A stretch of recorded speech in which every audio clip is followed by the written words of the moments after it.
अस्सलाम वालेकुम नाज़रीन इकराम। पुराने वक्तों में इबरतनाक शिकस्त से बचने के लिए एक ट्रिक इस्तेमाल किया जाता था। अपने मुखालिफ का ध्यान बटाया जाता था कि किसी तरीके से हम शिकस्त से बच सकें या ये लड़ाई ज़रा लंबी हो जाए। बिल्कुल वही काम हुकूमत वक्त इमरान खान के साथ करना चाहती है। इमरान खान को मुज़ाकरात का लॉलीपॉप देना चाहती है, लेकिन इमरान खान अडेला जेल के अंदर बैठकर एक भी इंच पीछे हटने को तैयार नहीं है। उसने अपना निशाना बिल्कुल सीधा रखा हुआ है।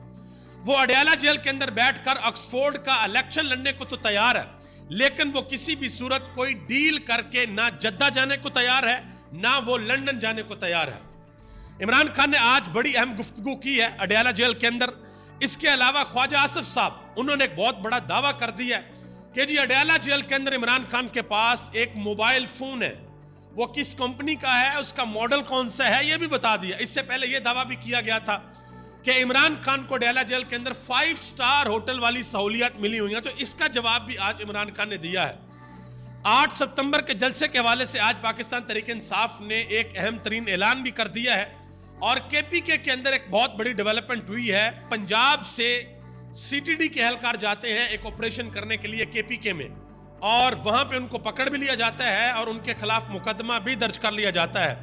मौलाना फजल रहमान ने आज हुकूमत को बहुत बड़ा झटका दिया है। सरदार अख्तर मेंगल जिन्होंने कौमी असम्बली से इस्तीफा दे दिया था, आज उनके गोडे गिट्टे पकड़े जा रहे हैं कि खुदा का वास्ता वापस आ जाओ, इस्तीफा ना दो। इसके अलावा कोर कमांडर कॉन्फ्रेंस हुई है और उसका अहम तरीन अलामिया भी जारी किया गया है। बहुत इंपॉर्टेंट अलामिया है। और आखिर में जनाब मोहतरम इज्जत माब नवाज शरीफ साहब, जो कि चौथी मरतबा वज़ीर आज़म बनने के लिए आए थे, वज़ीर आज़म तो नहीं बन सके, लेकिन अब वो कम अज कम रायवंड के वज़ीर आज़म है।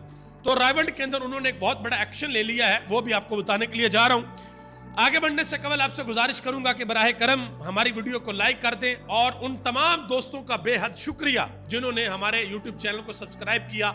जिन्होंने अभी तक सब्सक्राइब नहीं किया उनसे गुजारिश है कि चैनल को जरूर सब्सक्राइब कर दें।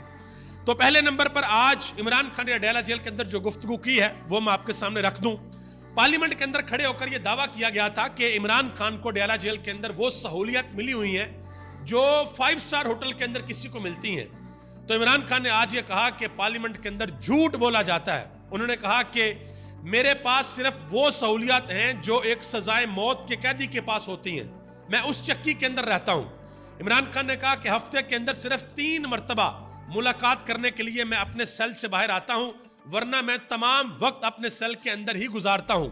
अगर मुझे नहाना पड़ता है तो वो भी मुझे किसी और कमरे के अंदर जाकर नहाना पड़ता है। ये बातें आज इमरान खान ने की हैं। और जनाब मोहतरम इज्जत माब हमारे वजीर दफा साहब, जिनको बातें तो दफा के ऊपर करनी चाहिए, लेकिन वो बता रहे हैं कि इमरान खान के पास अडेला जेल के अंदर एक नोकिया का मोबाइल फोन है और उसका मॉडल है 3300। याद होगा आपको शुरू में जब हमारा बचपन था तो नोकिया के फोन आए थे, नोकिया 3300, 3310, अगले मॉडल आते थे, और जिन लोगों के पास वो नोकिया का फोन होता था उनको बड़ा अमीर समझा जाता था। तो ख्वाजा आसिफ ने कहा कि जी वो नोकिया 3300 फोन इमरान खान के पास है और वो ट्रेस भी नहीं हो सकता। आपसे गुजारिश है कि आपने कमेंट बॉक्स में बताना है कि हमारे वजीर दफा सच बोल रहे हैं या झूठ बोल रहे हैं, क्योंकि या तो वो सच बोल रहे हैं या झूठ बोल रहे हैं। अगर वो सच बोल रहे हैं तो ये भी चार्जशीट है हुकूमत पंजाब के ऊपर कि हुकूमत पंजाब के होते हुए इनकी निगरानी में इमरान खान के पास नोकिया 3300 किस तरीके से पहुंच गया। और अगर ख्वाजा आसिफ साहब झूठ बोल रहे हैं तो मैं बड़े अदब से कहना चाहूंगा कि आप जैसी शख्सियत को झूठ बोलते हुए शर्म आनी चाहिए। आगे आ जाए जी। इमरान खान ने आज जो बातें की हैं बड़ी अहम बातें की हैं। इमरान खान ने कहा कि चीफ जस्टिस पिछले 2.5 माह से, यानी कि 2 महीने 15 दिन गुजर चुके हैं, और नैब तरमीम अपील का जो फैसला है वो महफूज करके बैठे हुए हैं। इंतजार किया जा रहा है कि मुझे 190 मिलियन पाउंड के अंदर जो रेफरेंस है उसमें मुझे सजा हो, उसके बाद वो फैसला दिया जाए। इमरान खान ने कहा कि नैब तरमीम अपील के बायस शहबाज शरीफ के 4, नवाज शरीफ के 5, जरदारी और उसके फ्रंट मैनों के 9 रेफरेंसेस फरीज हुए पड़े हैं। तो ये चाहते हैं कि मुझे सजा हो और मेरी सजा के बाद फिर उस केस का फैसला सुनाया जाए। इमरान खान ने कहा कि चीफ जस्टिस काजी फायज ईसा अगर बेगुनाह होते तो लाजमी रावलपिंडी के कमिश्नर चट्ठा को अपनी अदालत के अंदर बुलाते। मजीद इमरान खान ने कहा कि सुप्रीम कोर्ट सिर्फ एक शनाख्त बची है, ये उसे भी तबाह करने जा रहे हैं। जब भी इन्होंने सुप्रीम कोर्ट को तबाह करने की कोशिश की तो मुल्क भर में स्ट्रीट मूवमेंट शुरू करेंगे। یعنی کہ پورے ملک کے اندر عمران خان نے کہا کہ میں احتجاج کی کال دے دوں گا. مزید کہا کہ پولیس اور نیب کے ادارے کو ہمارے خلاف استعمال کیا جا رہا ہے. راولپنڈی کے کمشنر نے سچ باتیں کی تو اس کو غائب کر دیا گیا. یہ باتیں عمران خان نے کی ہیں. مزید کہا کہ ادارہ سب کا ہے, صرف آرمی چیف کا نہیں. پوری قوم کے لیے اہم ہے کہ ادارہ مضبوط ہو. جو کام دشمن نہیں کر سکا وہ یہ خود کر کے ادارے کو نقصان پہنچا رہے ہیں. اور اس کے علاوہ عمران خان نے کہا کہ نیب نے القادر یونیورسٹی کا ڈونیشن بند کر دیا ہے تاکہ یونیورسٹی بند ہو جائے. عمران خان نے کہا کہ اس سے مجھے کسی قسم کا کوئی نقصان نہیں ہوگا, بلکہ وہ بچے پاکستانی نوجوان جو وہاں پر پڑھتے ہیں ان کو نقصان ہوگا, مجھے کوئی نقصان نہیں ہوگا. یہ بھی کہا کہ اگر شوکت خانم کو بند کیا جاتا ہے تو مجھے کوئی نقصان نہیں ہوگا, مریضوں کا نقصان ہوگا جو کہ 10 گنا زیادہ خرچ کر کے اپنا علاج کروائیں گے. اور نمل یونیورسٹی کے بارے میں عمران خان نے کہا کہ اگر اس کو بھی آپ بند کرتے ہیں تو 90% وہاں پر پاکستانی ایسے بچے ہیں جو کہ مفت تعلیم حاصل کرتے ہیں. عمران خان کو یہ بھی بتایا گیا کہ بنگلہ دیش نے پاکستان کو دوسرا ٹیسٹ میچ بھی ہرا دیا ہے. یہاں تک اب ہم پہنچ گئے کہ بنگلہ دیش پاکستان میں آ کے پاکستان کو وائٹ واش کر رہی ہے.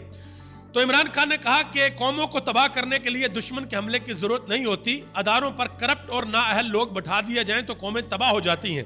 پاکستانی کرکٹ ٹیم بنگلہ دیش سے وائٹ واش ہو گئی ہے, اس سے بری شکست اور کیا ہوگی. عمران خان نے کہا کہ ایسا کون سا بم پھٹا کہ 3 سال میں ہماری کرکٹ بنگلہ دیش سے نیچے اور تباہ ہو گئی. کرکٹ ایک ٹیکنیکل کھیل ہے, اس پر آپ نے سفارشی بٹھا دیا محسن نقوی, اس کی کیا قابلیت ہے. مزید عمران خان نے کہا کہ رمیز راجہ جس کو میں نے پی سی بی کا چیئرمین لگایا تھا وہ میرا رشتہ دار نہیں تھا, وہ ایک پروفیشنل کرکٹ تھا, اس وجہ سے میں نے اس کو پی سی بی کا چیئرمین. اور رمیز راجہ کے دور میں کرکٹ کہاں پر پہنچی آپ کو پتہ ہے, پاکستان نے ہندوستان کو 10 وکٹوں سے ہرایا تھا اور ایک تاریخی فتح حاصل کی. تو اس کے بعد ہمارا کیا حال ہوا وہ آپ کے سامنے ہے. عمران خان نے آج یہ بھی کہا کہ جیل کے اندر مجھے بڑا تنگ کیا جاتا ہے لیکن مجھے کسی قسم کی کوئی شکایت نہیں ہے, مجھے صرف ایک ہی شکایت ہے کہ میرے بچوں سے میری بات نہیں کرواتے یہ لوگ. اب آپ اندازہ لگا لیں کہ ایک باپ جس کی عمر 70-72 سال ہے وہ جیل کے اندر بند ہے اور وہ یہ کہہ رہا ہے کہ میری بچوں کے ساتھ ملاقات کروائیں. جن لوگوں کے بچے ہیں جو صاحب اولاد ہیں وہ اس چیز کو انڈرسٹینڈ کر سکتے ہیں کہ یہ کتنی بڑی تکلیف ہے. اور پھر عمران خان نے حوالہ بھی دیا. عمران خان نے کہا کہ نواز شریف 40 لوگوں سے روز ملتا تھا, اس کے لیے اوپن ہاؤس تھا. نواز شریف صحافیوں سے بھی اپنے کمرے کے اندر بیٹھ کر ملاقات کرتا تھا اور مجھے 3 ملاقاتوں کے علاوہ کسی سے ملاقات نہیں کرنے دی جاتی, میں سارا وقت سیل کے اندر گزارتا ہوں. یہ ساری کی ساری باتیں عمران خان نے کی ہیں. اور اینکر عمران ریاض خان نے ایک بہت بڑا مشورہ دیا ہے, یہ جو بنگلہ دیش نے پاکستان کو ہرایا ہے اس کا بدلہ لینے کے لیے. انہوں نے کہا کہ کرکٹ بورڈ کے چیئرمین کو چاہیے کہ بنگلہ دیش سے وائٹ واش کا غصہ نکالنے کے لیے وزیر داخلہ سے تحریک انصاف پر چڑھائی کروا دے.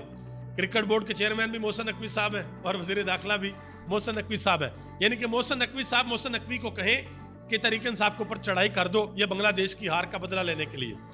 آگے آ جائیں جی. پاکستان تحریک انصاف نے آج ایک اہم ترین اعلان کیا ہے.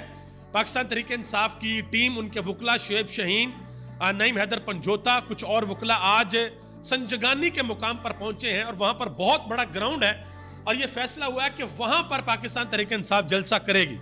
پہلے ترنول کے اوپر جلسہ ہونا تھا اس جگہ پر, لیکن وہ جگہ بہت چھوٹی تھی. جو 22 اگست کا جلسہ منسوخ ہوا تھا اس وقت یہ رپورٹس تھی کہ اتنی بڑی تعداد کے اندر لوگ اسلام آباد آ رہے ہیں اور اسلام آباد اور راولپنڈی کے لوگ بہت بڑی تعداد کے اندر نکلے ہیں, وہ جگہ بہت چھوٹی ہے. تو اب مقام تبدیل کیا گیا ہے. سنجگانی وہاں پر بہت کھلی جگہ ہے, بہت بڑا گراؤنڈ ہے, تو وہاں پر یہ جلسہ ہوگا. اسلام آباد ہائی کورٹ سے 2 بڑی اہم ترین خبریں ہیں, وہ بھی آپ کے سامنے رکھنے کے لیے جا رہا ہوں. ایک خبر آئی ہے جسٹس سردار اعجاز اسحاق کی عدالت سے اور دوسری ہے جسٹس بابر سرتار کی عدالت سے. دونوں آپ کو بتاتا ہوں. عمران خان کے وکلا نے درخواست دی تھی کہ ہمیں عمران خان کے ساتھ ملنے نہیں دیا جاتا, تو جسٹس سردار اعجاز اسحاق خان کی عدالت نے آج یہ کہا ہے کہ ڈپٹی سپریڈنٹ یا سپریڈنٹ اڈیالہ جیل وہ عدالت کے اندر آئیں اور آ کر بتائیں, اور اگر وہ نہ آئے تو پھر یہ جو درخواست ہے اس کو بالکل ٹھیک سمجھا جائے گا اگر انہوں نے آ کر اپنا جواب نہ دیا. جسٹس بابر ستار نے آج مسنگ پرسن کے کیس کے اندر یہ کہا ہے کہ ایسا دکھائی دے رہا ہے کہ لوگوں کو اٹھانے کا سلسلہ بغیر کسی خوف کے جاری ہے. گھر میں ویگو ڈالے آگے, بندہ اٹھا لیا, ایس ایچ او سمیت کسی کو پتہ ہی نہیں. ہم سب کو پتہ ہے کہ یہ سب کس طرح سے ہوتا ہے. یہ جسٹس بابر ستار کی عدالت سے آج ریمارکس آئے ہیں. नईम हैदर पंजोता इमरान खान के वकील हैं, उन्होंने कहा कि अडयाला जेल का अमला अपने आकाओं को खुश करने के लिए रुकावट डालता है ताकि नौकरी भी पक्की रहे और प्रमोशन भी होती रहे, और खान साहब के साथ बदतमीजी की जाती है और बाद में हमें ये कहते हैं कि हम बड़े मजबूर हैं। ये उन्होंने ट्वीट किया। आगे आ जाए जी, ख्वाजा आसिफ साहब ने एक बड़ी अहम बात की है। कहते हैं कि शहबाज शरीफ ने ऐवान में मुज़ाकरात का कहा मगर उनका कोई रिस्पॉन्स नहीं आया। हमारा भी सब्र का पैमाना लबरेज हो सकता है, मुज़ाकरात नहीं करने तो ना करें। अभी यहाँ पे रुकिएगा, एक और बात सुने। ये राना सनाउल्लाह साहब क्या कह रहे हैं। कहते हैं कि वज़ीर आज़म शहबाज शरीफ ने कौमी असम्बली में पीटीआई को मुज़ाकरात की पेशकश की थी तो उनसे 9 मई पर माफ़ी का मुतालबा नहीं किया था। नवाज शरीफ भी चाहते हैं कि पीटीआई समेत तमाम सियासी जमातें सर जोड़ कर बैठे। महमूद अचकज़ई से मुलाकात में भी यही बात हुई है कि सब मिलकर बैठे। ये वो लॉलीपॉप है जिसका मैंने सबसे पहले जिक्र किया था वीडियो के स्टार्ट में, कि जब आपको अंदाजा हो जाए ना कि भाई अब इबरतनाक शिकस्त हमें होने के लिए जा रही है, तो फिर आप अपने मुखालिफ को इधर उधर भटकाने की कोशिश करते हैं, उसका ध्यान इधर उधर हटाने की कोशिश करते हैं। और वही काम ये पीएमएलएन कर रही है कि किसी तरीके से मुज़ाकरात का लॉलीपॉप वगैरह हम दे दें और बात आगे बढ़े, जलसा वगैरह ना हो, लोगों का ध्यान हट जाए। आगे आ जाए जी, अजमल बलोच साहब जो कि ताजरों की एसोसिएशन के रहनुमा हैं, उन्होंने कहा कि मैं एक गैर सियासी आदमी हूं और मैं हल्फन ये बात कर रहा हूं कि पिछली हुकूमत जो इमरान खान की हुकूमत थी उसके अंदर कोरोना भी आया, तब भी हमारे इतने बुरे हालात नहीं थे जितने बुरे हालात हमारे आज हैं। आज जितने बुरे हालात बिजनेस के हैं कि लोगों की जो बाइंग पावर है वही खत्म हो गई है। लोग चीजें खरीद ही नहीं पाते। जब लोग चीजें खरीदेंगी नहीं, जब पैसा सर्कुलेट ही नहीं होगा, तो मुल्क का निजाम सही तरीके से चलेगा नहीं। एक सहाफी है सनाउल्लाह खान, उन्होंने भी इस हवाले से एक बड़ी अहम बात की है।